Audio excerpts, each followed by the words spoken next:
परिचय।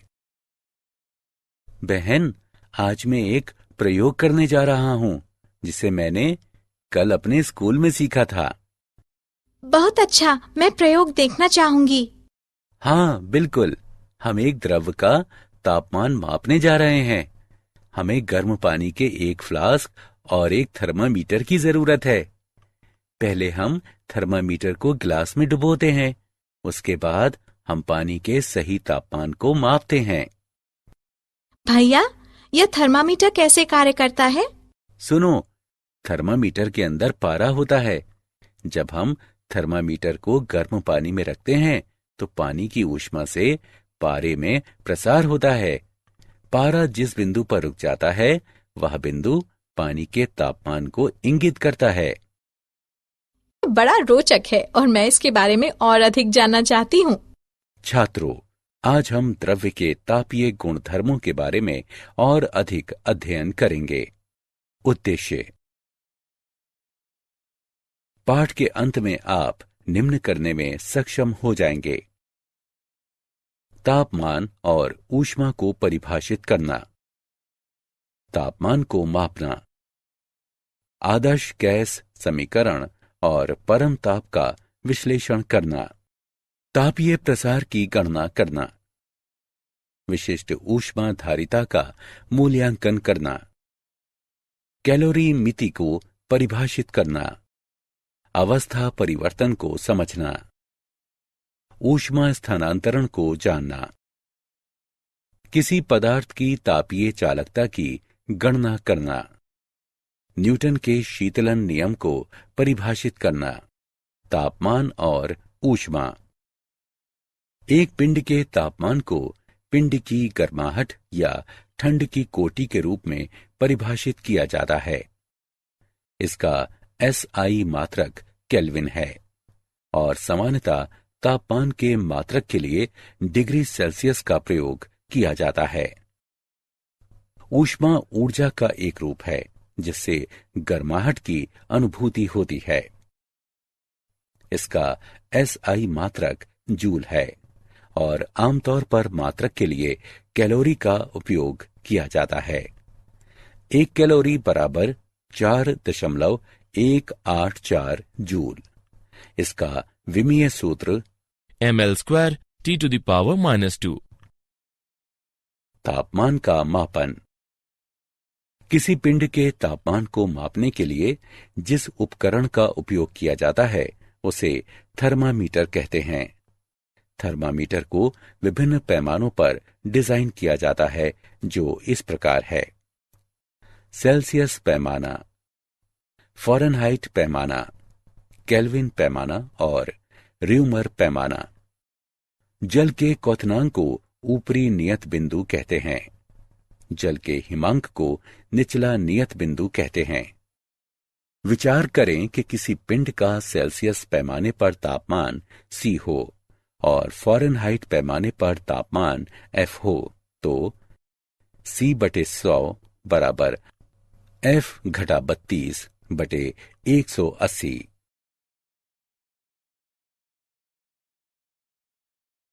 उदाहरण: एक नए डिजाइन के थर्मामीटर में निचला नियत बिंदु और ऊपरी नियत बिंदु क्रमशः 5 डिग्री और 95 डिग्री होता है।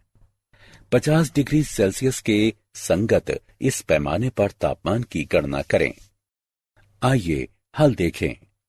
मान लें कि 50 डिग्री सेल्सियस के संगत पैमाने पर तापमान थीटा है तो θ-5/95 बराबर C/100। सरल करने पर हम प्राप्त करते हैं θ-5/90 बराबर 50/100, अतः थीटा बराबर 50 डिग्री। इस प्रकार डिजाइन किए गए थर्मामीटर के पैमाने पर अभीष्ट तापमान 50 डिग्री है। आदर्श गैस समीकरण और परम ताप। निम्न घनत्वों पर सभी गैसें एक समान प्रसार व्यवहार प्रदर्शित करती हैं। चूंकि PV बराबर नियतांक और V/T बराबर नियतांक तो PV/T भी नियतांक है। इस संबंध को आदर्श गैस नियम के नाम से जाना जाता है। आदर्श गैस समीकरण को इस प्रकार भी लिखा जा सकता है, PV बराबर म्यू आर टी, जहां म्यू बराबर गैस के एक नमूने में मोलों की संख्या और आर बराबर सार्वत्रिक गैस नियतांक। नियतांक आयतन गैस थर्मामीटर में तापमान दाब के पदों में पढ़ा जाता है। परम ताप वह तापमान जिस पर कंपन को छोड़कर समस्त आणविक गतिविधि रुक जाती है, परम ताप कहते हैं। यह अत्यधिक निम्न तापमानों पर गैसों के व्यवहार से गणनाओं और प्रेक्षणों द्वारा प्राप्त एक सैद्धांतिक मान है। परम ताप को घटा 273 डिग्री सेल्सियस के बराबर माना जाता है। तापीय प्रसार। तापीय प्रसार को एक ऐसी प्रक्रिया के रूप में परिभाषित किया जाता है जिसमें कोई पदार्थ गर्म करने पर फैलता है। तापीय प्रसार के निम्न प्रकार हैं। रेखीय प्रसार। प्रसार के इस प्रकार में पदार्थ केवल एक ही दिशा में फैलता है, अर्थात लंबाई में। क्षेत्रीय प्रसार।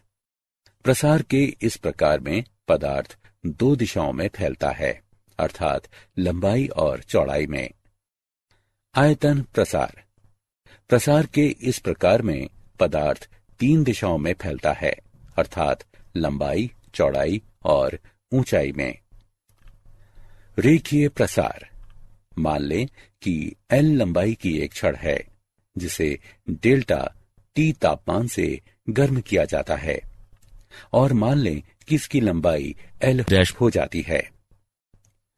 लंबाई में परिवर्तन मूल लंबाई और तापमान में परिवर्तन के अनुक्रमानुपाती होता है। इससे प्राप्त होता है L डैश घटा L अनुक्रमानुपाती L डेल्टा T, या L डैश घटा L बराबर alpha L delta T। Alpha का मान बराबर L डैश घटा L डेल्टा T, जहां अल्फा बराबर रेखीय प्रसार गुणांक है। किसी छड़ की सामग्री के रेखीय प्रसार गुणांक को प्रति इकाई इसके तापमान में वृद्धि या परिवर्तन प्रति इकाई मूल लंबाई इसकी लंबाई में परिवर्तन के रूप में परिभाषित किया जाता है। क्षेत्रीय प्रसार। तापमान T1 पर मूल पृष्ठ क्षेत्रफल A वाले एक समतल पर विचार करें। मान लें कि तापमान T2 पर समतल का क्षेत्रफल A डैश है। इससे प्राप्त होता है A डैश घटा A अनुक्रमानुपाती A डेल्टा T, या A डैश घटा A बराबर beta A delta T। Beta का मान बराबर A डैश घटा A बटे A डेल्टा T, जहां बीटा बराबर क्षेत्रीय प्रसार गुणांक। क्षेत्रीय प्रसार गुणांक को प्रति इकाई इसके तापमान में वृद्धि या परिवर्तन प्रति इकाई मूल क्षेत्रफल पिंड के क्षेत्रफल में परिवर्तन के रूप में परिभाषित किया जाता है। आयतन प्रसार गुणांक। तापमान T1 पर विशिष्ट ऊष्मा धारिता। किसी पदार्थ की विशिष्ट ऊष्मा को इसके इकाई द्रव्यमान के तापमान को 1 डिग्री सेल्सियस बढ़ाने के लिए आवश्यक ऊष्मा की मात्रा के रूप में परिभाषित किया जाता है। इसे C से निरूपित करते हैं। इसका SI मात्रक जूल प्रति किलोग्राम प्रति केल्विन है। इसका विमीय सूत्र m⁻0 L² T⁻⁻2 K⁻⁻1। M द्रव्यमान वाले किसी पदार्थ के तापमान को डेल्टा T तक बढ़ाने के लिए इसे दी गई ऊष्मा की मात्रा है H बराबर mc डेल्टा T, जहां H बराबर आवश्यक ऊष्मा की मात्रा और C बराबर पिंड की विशिष्ट ऊष्मा। पूरे निकाय के ताप को 1 डिग्री बढ़ाने के लिए आवश्यक ऊष्मा की कुल मात्रा को ऊष्माधारिता कहते हैं। इसका विमीय सूत्र m1l की घात 2 t की घात घटा 2 k की घात घटा 1 होता है। इसका SI मात्रक जूल प्रति केल्विन होता है। ऊष्माधारिता बराबर mc, जहां c बराबर निकाय की विशिष्ट ऊष्मा है और m बराबर निकाय का भार है।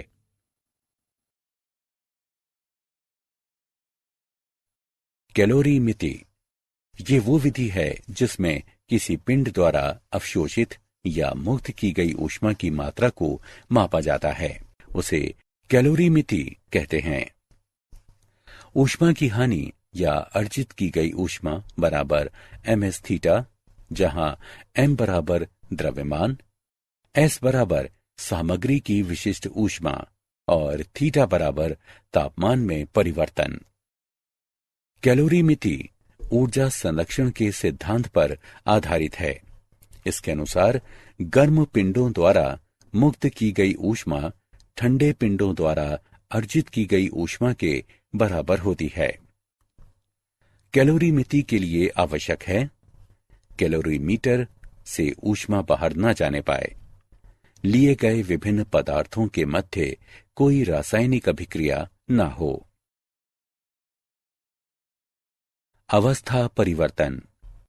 द्रव्य सामान्यतः 3 अवस्थाओं में पाया जाता है, ठोस, द्रव और गैस।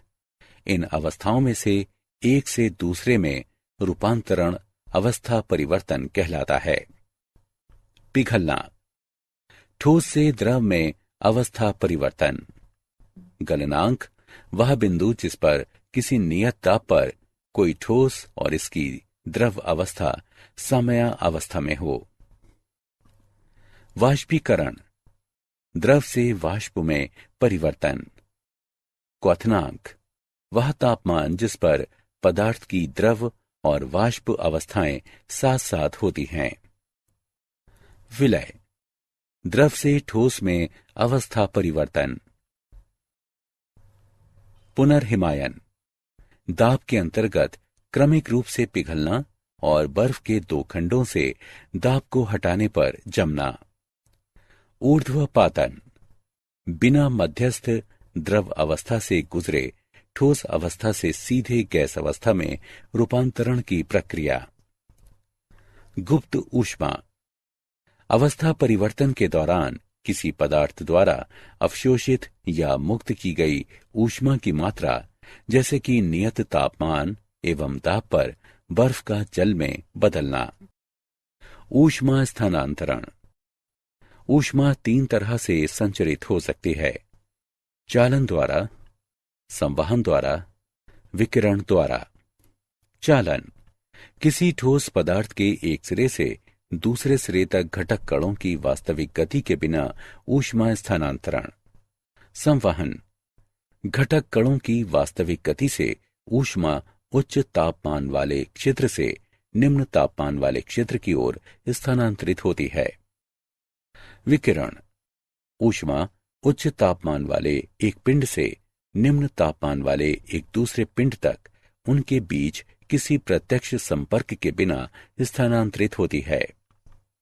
किसी पदार्थ की तापीय चालकता किसी ठोस के उच्च तापमान से निम्न तापमान की ओर स्थानांतरित ऊष्मा की मात्रा इसके पृष्ठों के अनुप्रस्थ क्षेत्रफल, दोनों पृष्ठों के मध्य तापांतर, समय के अनुक्रमानुपाती और दोनों पृष्ठों के मध्य की दूरी के व्युत्क्रमानुपाती क्रमानुपाती होती है। इससे प्राप्त होता है Q बराबर KA T1 घटा T2 T बटे D, जहां K एक समानुपाती नियतांक है और इसे पदार्थ की सामग्री का तापीय चालकता गुणांक कहते हैं। किसी पदार्थ के तापीय चालकता गुणांक को एकांक समय में उस पदार्थ के एकांक घन के एक पृष्ठ से इसके विपरीत पृष्ठ की ओर स्थानांतरित ऊष्मा की मात्रा के रूप में परिभाषित किया जा सकता है, जब इन दोनों पृष्ठों का तापांतर एकांक हो। उदाहरण। आइए तापीय चालकता का एक उदाहरण लेते हैं। बराबर लंबाई की दो छड़ें ए और बी हैं। प्रत्येक छड़ के सिरों का तापमान T1 और T2 है। क्या शर्त है कि छड़ों ए और बी से ऊष्मा के प्रवाह की दरें बराबर हो जाएं? आइए हल देखें। दिया है L1 बराबर L2। क्योंकि छड़ों से ऊष्मा के प्रवाह की दरें बराबर हैं, इसलिए डेल्टा Q1 बटे डेल्टा T बराबर डेल्टा Q2 बटे डेल्टा T।